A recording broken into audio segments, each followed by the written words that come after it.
ಇಂದಿನ ವಿಡಿಯೋ ವಿಷ್ಣು ಸಹಸ್ರನಾಮ ಸ್ತೋತ್ರದ 71ನೇ ಶ್ಲೋಕದ ಬಗ್ಗೆ.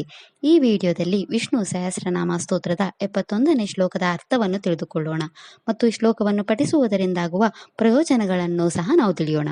ವಿಷ್ಣು ಸಹಸ್ರನಾಮ ಸ್ತೋತ್ರದ 71ನೇ ಶ್ಲೋಕವು ಹೀಗಿದೆ. ಬ್ರಹ್ಮಣ್ಯೋ ಬ್ರಹ್ಮಕೃದ್ ಬ್ರಹ್ಮ ಬ್ರಹ್ಮ ಬ್ರಹ್ಮ ವಿವರ್ಧನಃ ಬ್ರಹ್ಮವಿದ್ ಬ್ರಾಹ್ಮಣೋ ಬ್ರಾಹ್ಮೀ ಬ್ರಹ್ಮಾಗ್ನೋ ಬ್ರಾಹ್ಮಣ ಪ್ರಿಯಃ. ಈ ಶ್ಲೋಕದಲ್ಲಿ ಭಗವಾನ್ ವಿಷ್ಣುವಿನ 11 ನಾಮಗಳಿವೆ. ಈಗ ಭಗವಾನ್ ವಿಷ್ಣುವಿನ ಈ ಪ್ರತಿಯೊಂದು ನಾಮದ ಅರ್ಥವನ್ನು ತಿಳಿದುಕೊಳ್ಳೋಣ. ಮೊದಲ ವಿಷ್ಣು ನಾಮವು ಹೀಗಿದೆ. ಓಂ ಬ್ರಹ್ಮಣ್ಯಾಯ ನಮಃ. ಈ ವಿಷ್ಣು ನಾಮದ ಅರ್ಥ ಭಗವಾನ್ ವಿಷ್ಣು ತಪಸ್ಸು, ಜ್ಞಾನ, ಬ್ರಾಹ್ಮಣರನ್ನು ಮತ್ತು ವೇದಗಳನ್ನು ಇಷ್ಟಪಡುವವನು. ಎರಡನೇ ವಿಷ್ಣು ನಾಮವು ಹೀಗಿದೆ. ಓಂ ಬ್ರಹ್ಮ ಕೃತೆ ನಮಃ.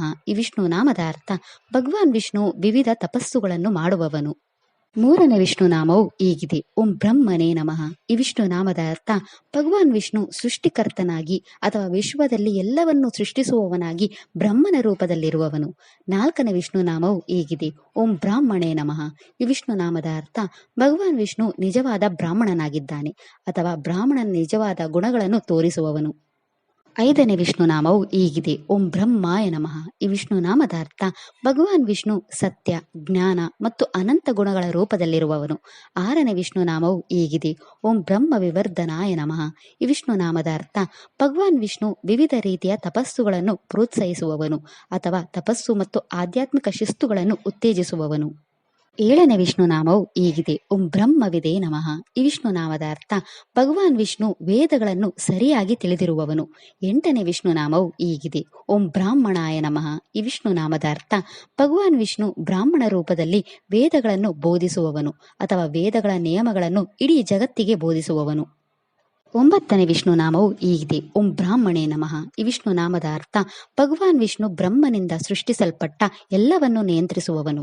ಹತ್ತನೇ ವಿಷ್ಣು ನಾಮವು ಹೀಗಿದೆ. ಓಂ ಬ್ರಹ್ಮಜ್ಞಾಯ ನಮಃ. ಈ ವಿಷ್ಣು ನಾಮದ ಅರ್ಥ ಭಗವಾನ್ ವಿಷ್ಣು ವೇದಗಳ ರೂಪದಲ್ಲಿರುವವನು ಅಥವಾ ಬ್ರಹ್ಮನ ಸ್ವರೂಪವನ್ನು ತಿಳಿದಿರುವವನು. 11ನೇ ವಿಷ್ಣು ನಾಮವು ಹೀಗಿದೆ. ಓಂ ಬ್ರಾಹ್ಮಣ ಪ್ರಿಯಾಯ ನಮಃ.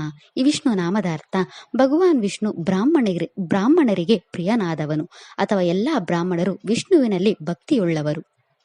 ಈ ಶ್ಲೋಕವು ನಮ್ಮಲ್ಲಿ ಅಪಾರವಾದ ಆಂತರಿಕ ಬುದ್ಧಿವಂತಿಕೆಯನ್ನು ನಿರ್ಮಿಸುತ್ತದೆ. ಇದು ನಮ್ಮ ಮನಸ್ಸನ್ನು ಶುದ್ಧೀಕರಿಸುತ್ತದೆ ಮತ್ತು ನಮ್ಮಲ್ಲಿ ಆಧ್ಯಾತ್ಮಿಕ ಬೆಳವಣಿಗೆಯನ್ನು ಬೆಳೆಸುತ್ತದೆ.